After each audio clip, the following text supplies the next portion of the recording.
Hello everyone, नमस्कार दोस्तों। चलिए आज के सेशन में आप सभी का स्वागत है, वेलकम है। तो चलिए आज हम लोग देखेंगे भारतीय संविधान की अनुसूचियाँ, है ना। आज काफ़ी इंपॉर्टेंट है। ओवरऑल ऊपर से हम लोग देखने का प्रयास करेंगे जो अनुसूची है उसके बारे में संबंधित उससे कंटेंट और उसके अनुच्छेद, है ना।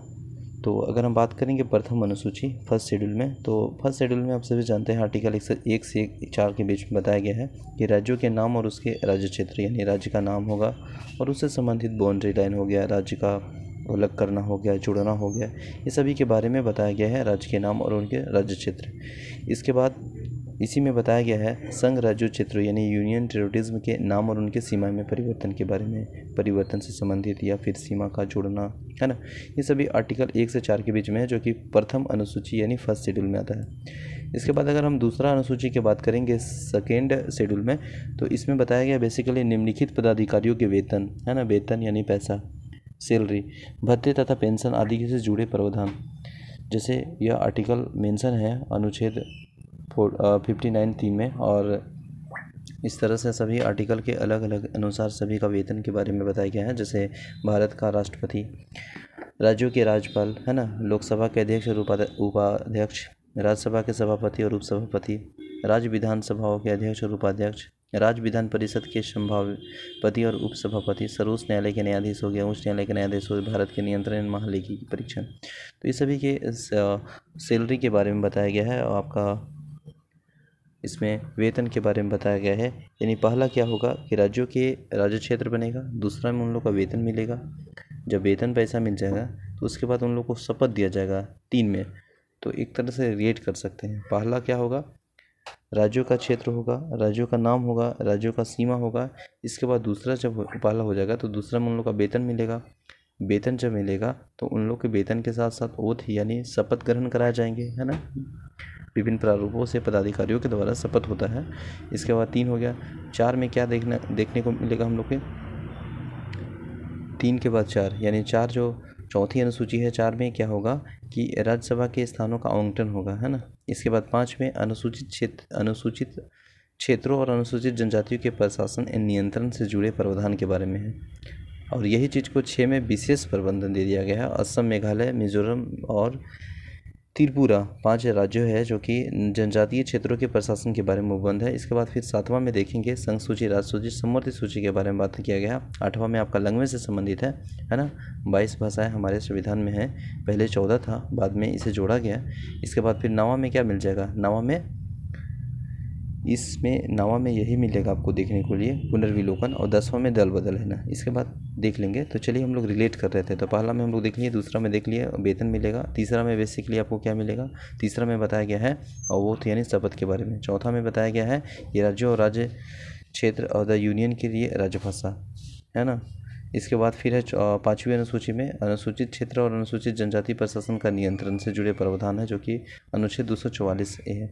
6ठा अनुसूची में है यानी 6 शेड्यूल में असम, मेघालय, त्रिपुरा और मिजोरम राज्यों के जनजातीय क्षेत्र के प्रशासन के बारे में उपबंध है, जो कि आर्टिकल आपका 244 इन 275 ए के अंतर्गत आता है। 7वीं अनुसूची में है संघ सूची यानी यूनियन लिस्ट हो गया, स्टेट लिस्ट हो गया, समवर्ती सूची कॉन्क्रीट लिस्ट के बारे में बताया गया है। मूल संविधान में इन सूचियों की अगर क्रम से बात करेंगे तो 97 हो गया संघ सूची, राज्य सूची, 66 और 47 विषय समवर्ती सूची के थे। परंतु वर्तमान में सूची में अगर देखिएगा तो ये चेंजिंग होता रहता है, बढ़ता रहता है। तो ये भी वर्तमान में बता रहा है 100 जो है आपका यूनियन लिस्ट है, स्टेट लिस्ट 61 है और समवर्ती सूची 52 है ना। इसके बाद अगर बात करेंगे अनुसूची 8वीं अनुसूची, तो 8वीं अनुसूची में लैंग्वेज से संबंधित है, भाषा के संबंधित के बारे में बताया गया है कि संविधान द्वारा मान्यता प्राप्त भाषाओं की सूची क्या होगा और वर्तमान में इस सूची में कितनी भाषा है और जबकि मूल संविधान में कितनी थी। तो देखिए आप सभी जानते हैं मूल संविधान में 14 भाषा थी और 14 के बाद जो बढ़ा है आपका 8 भाषा। तो वो कौन 8 भाषा है, देखिए 3 भाषा तो आपको जो बढ़ा है वह 21वां संविधान संशोधन 1967 में बढ़ा गया है, माफ़ कीजिएगा, पहला यानी सिंधी बढ़ा है 1 भाषा। इसके बाद फिर 71वां संविधान संशोधन 1992 के तहत 3 भाषा बढ़ा है, खोखरी, मणिपुर और नेपाली, ठीक है ना। इसके बाद 92वें संविधान संशोधन 2003 में यहाँ पे बढ़ा है 4 भाषा, अब यहाँ 3 भाषा और यहाँ 1 भाषा, ठीक है ना। तो 4 भाषा बना है आपको कौन कौन, बोडो, डोगरी, मैथिली, संथाली, है ना। तो 3 भाषा हो गया, 1 भाषा हो गया और 4 भाषा, ये टोटल जो 8 भाषा हुआ। ये 14 पहले से था, 8 तो कितना हो गया 22, तो टोटल वर्तमान में 22 भाषा संविधान में, ठीक है ना। जो कि बेसिकली यहाँ पे लिखा गया है असमिया, बंगला, बोडो, डोगरी, गुजराती, हिंदी, कन्नड़, कश्मीरी, कोंकणी, मैथिली, मलयालम, मणिपुरी, मराठी, नेपाली, उड़िया, पंजाबी, संस्कृत, संथाली, सिंधी, तमिल, तेलुगु, उर्दू। तो यह सिंधी भाषा 1967 में जोड़ा गया है 21वां संविधान संशोधन के द्वारा। इसके बाद कोंकणी, मणिपुरी और नेपाली, यानी एन एम के से रिलेट कर सकते हैं, एन से नेपाली, एम से मणिपुर और के से कोंकणी। यह 71वां संविधान संशोधन 1992 के द्वारा जोड़ा गया है, इस सूची में जोड़ा गया है। अब बोडो, डोगरी, मैथिली, संथाली यानी BDMS 42वें संविधान संशोधन 2003 में जोड़ा गया है, ठीक ना। इसके बाद 9वां अनुसूची में बताया गया है कि इस सूची में पहले संविधान संशोधन अधिनियम 1951 द्वारा जोड़ा गया है ना। और इसका उद्देश्य यह है कि भूमि सुचारू तथा जमींदारी उन्मूलन के लिए बनाए जाने वाले अधिनियम, नियमों, विनिमय आदि के न्यायालय के पुनर्वलोकन यानी जुडिशियल रिव्यू के शक्ति के बाहर किए जा सकते हैं। इसमें वर्तमान में 282 प्रविष्टियाँ हैं जो कि कई संविधान संशोधन द्वारा शामिल की गई है। सर्वोच्च न्यायालय में वामन एन राव के मामले में 1981 में स्पष्ट कर दिया गया है कि 4 अप्रैल 1973 यानी केशवानंद भारती के निर्णय की तिथि के बाद 9वीं अनुसूची शामिल किए जाने वाले अधिनियमों आदि की न्यायिक समीक्षा की जा सकती है। 10वीं अनुसूची, इसमें दल बदल डिफेक्शन के आधार पर संसद और विधानसभा के सदस्यों के निर्वहन से संबंधित उपबंध है। इस अनुसूची को 52वें संविधान संशोधन 1985 के द्वारा जोड़ा गया है ना, जो कि आर्टिकल 102 के 2 और 191 के 2 के अंतर्गत है।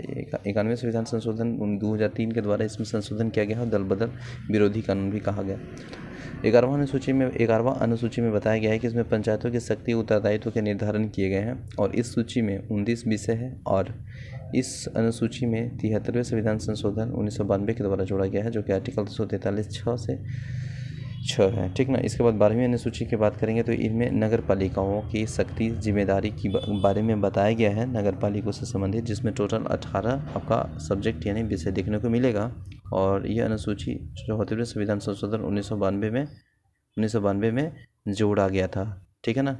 तो आई होप हम लोग काफ़ी इम्पोर्टेंट भारतीय संविधान की अनुसूची के बारे में देखने का प्रयास किए, जो कि ओवरली हम लोग ऊपर देखने का प्रयास किए, साथ ही साथ उसका विषय संबंधित और अनुच्छेद है ना। तो थैंक यू सो मच, जय हिंद।